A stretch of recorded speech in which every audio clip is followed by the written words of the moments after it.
అగ్రనేతలు పదే పదే తెలంగాణలో పర్యటించి క్యాడర్లో ఆత్మవిశ్వాసాన్ని నింపారా? ఏకంగా జాతీయ కార్యవర్గ సమావేశాలు హైదరాబాద్లో ఏర్పాటు చేసి బీఆర్ఎస్కు సవాల్ విసిరారా? తెలంగాణ విమోచన దినోత్సవాన్ని అధికారికంగా నిర్వహించి కేసీఆర్ సర్కార్ను ఒత్తిడిలోకి నెట్టారా?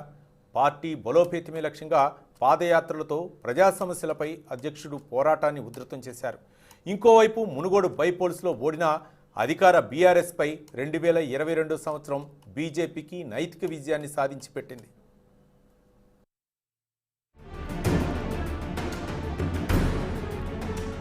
ఈ ఏడాది ప్రారంభంలోనే అధికార బీఆర్ఎస్ పై బీజేపీ అధ్యక్షుడు బండి సంజయ్ దూకుడు ప్రదర్శించారు.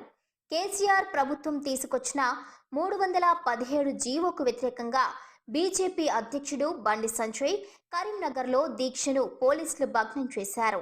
బండి సంజయ్ కార్యాలయం తలుపులు బద్దలు కొట్టి మరీ పోలీసులు అరెస్ట్ చేశారు. కరీంనగర్ జిల్లా కోర్టు 14 రోజుల జ్యుడిషియల్ రిమాండ్ను విధించింది. బండితో పాటు 16 మందిపై వివిధ రకాల కేసులు నమోదు చేశారు. అయితే తన హక్కులకు భంగం కలిగించారని సిపి సత్యనారాయణపై ఎంపీ బండి సంజయ్ లోక్సభ స్పీకర్కు ఫిర్యాదు చేశారు.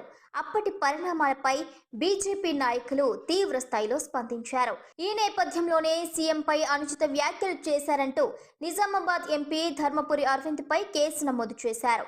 బంజారాహిల్స్ పోలీస్ స్టేషన్లో 2 సెక్షన్ల కింద రిజిస్టర్ చేశారు. జైలు నుంచి బెయిల్పై విడుదలైన బండి సంజయ్ సీఎం కేసీఆర్ పై తీవ్రమైన విమర్శలు గుప్పించారు. సీఎం కేసీఆర్ ఏ క్షణమైనా కేసీఆర్ జైలుకు పంపటానికి కేంద్రం సిద్ధమైందని బీజేపీ అధ్యక్షుడు బండి సంజయ్ హెచ్చరించారు. నాంపల్లి బీజేపీ కార్యాలయానికి ఉగ్రవాదుల ముప్పు ఉందని జనవరి 19న నిఘా వర్గాల హెచ్చరికలతో బీజేపీ అప్రమత్తమైంది.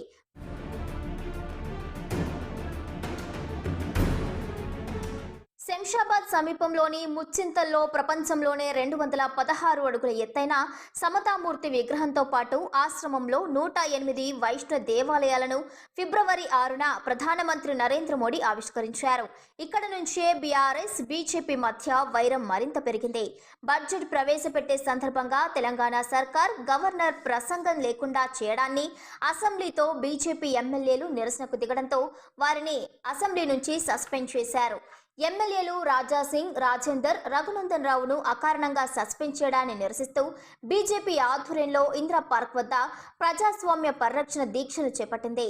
ఈటెల రాజేందర్ సీఎం పేరిట వాట్సాప్ గ్రూపులు క్రియేట్ అయ్యాయి. ఆయనకు అనుకూలంగా వేల సంఖ్యలో పోస్టులు కూడా వెలిశాయి. అప్పట్లో ఈ వ్యవహారం చర్చనీయాంశంగా మారింది. ఇక మంత్రి కేటీఆర్ డ్రగ్స్ తీసుకుంటారని ఆయన కెప్టెన్సీలోనే దందా కొనసాగుతోందని నిజామాబాద్ ఎంపీ ధర్మపురి అరవింద్ సంచలన వ్యాఖ్యలు చేశారు. ముంబై నుంచే హైదరాబాద్కు డ్రగ్స్ సరఫరా అవుతున్నాయని ఆరోపించారు.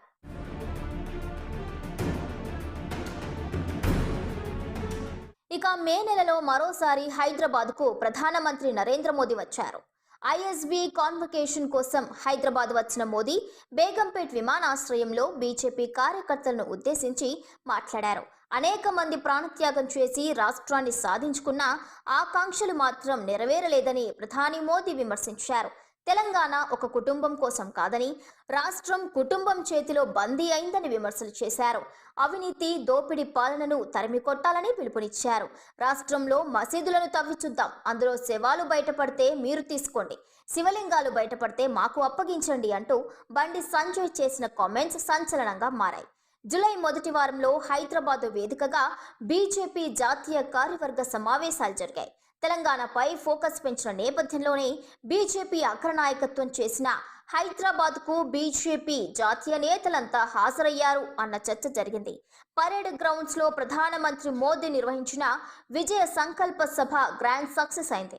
సుమారు 3 లక్షల మంది హాజరైన సభలో బండి సంజయ్ను ప్రధానమంత్రి మోదీ స్వయంగా భుజం తట్టారు. అంతకంటే ముందు మే 14న తుక్కుగూడ సభలో సీఎం కేసీఆర్ ఓడించడానికి బండి సంజయ్ చాలంటూ అమిత్ షా వ్యాఖ్యానించడం బీజేపీలో చర్చనీయాంశంగా మారింది. ఇక కమెడియన్ మునావర్ ఫారూఖీపై వివాదాస్పద వ్యాఖ్యలు చేసిన రాజాసింగ్ను పార్టీ నుంచి బీజేపీ సస్పెండ్ చేసింది. పీడీ యాక్ట్ కింద గోషామహల్ ఎమ్మెల్యే రాజాసింగ్ జైలుకు వెళ్లారు. తెలుగు రాష్ట్రాల చరిత్రలో తొలిసారి ఒక శాసనసభ్యుడిపై పీడీ యాక్ట్ కింద కేసు నమోదైంది. ఆగస్టు 21న మునుగోడులో అమిత్ షా బహిరంగ సభలో కాంగ్రెస్ నేత కోమటిరెడ్డి రాజగోపాల్ రెడ్డి కాషాయం కండువా కప్పుకున్నారు. సెప్టెంబర్ 17ను అధికారికంగా నిర్వహించాలని బీజేపీ చాలా కాలంగా డిమాండ్ చేస్తూ వస్తోంది. ఇక ఈ నేపథ్యంలో మొదటిసారిగా కేంద్రం సెప్టెంబర్ 17ను హైదరాబాద్ పరేడ్ గ్రౌండ్స్లో తెలంగాణ విమోచన దినోత్సవంగా జరుపుకుంటున్నామని చెప్పింది. దీంతో పోటీగా అధికార బీఆర్ఎస్ పార్టీ సైతం ఎన్టీఆర్ స్టేడియంలో తెలంగాణ విమోచన దినోత్సవాన్ని నిర్వహించాల్సిన పరిస్థితి బీజేపీ కల్పించింది.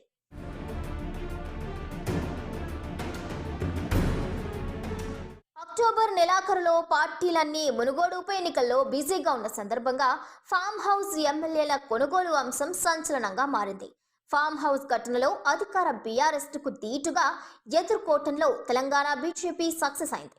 ఫామ్ హౌస్ ఘటన మునుగోడు ఉప ఎన్నికపై పడకుండా బీజేపీ జాగ్రత్తలు తీసుకుంది. ఇంకోవైపు నవంబర్ మొదటి వారంలో వచ్చిన మునుగోడు బైపోల్స్ ఫలితాలు బీజేపీకి నిరాశను మిగిల్చాయి. అయితే అధికార బీఆర్ఎస్ స్వల్ప మెజారిటీతో గెలిచినప్పటికీ నైతిక విజయం బీజేపీ అభ్యర్థి కోమటిరెడ్డి రాజగోపాల్ రెడ్డికే దక్కింది. దీంతో బీఆర్ఎస్ కు తెలంగాణలో తామే ప్రత్యామ్నాయంగా చెప్పుకుంటున్న బీజేపీ వాదనను ప్రజలు అంగీకరించే పరిస్థితులను బీజేపీ కల్పించింది.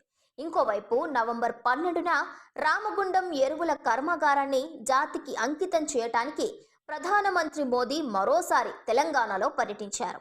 ఈ సందర్భంగా బేగంపేట్ విమానాశ్రయంలో ఏర్పాటు చేసిన సభలో మోదీ కేసీఆర్ సర్కార్పై నిప్పులు చెరిగారు.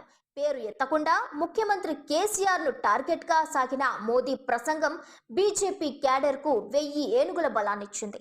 నవంబర్ నెలలోనే కాంగ్రెస్ మ్యాన్ మర్రి శశిధర్ రెడ్డి ఢిల్లీలో కాషాయ కండువా కప్పుకున్నారు.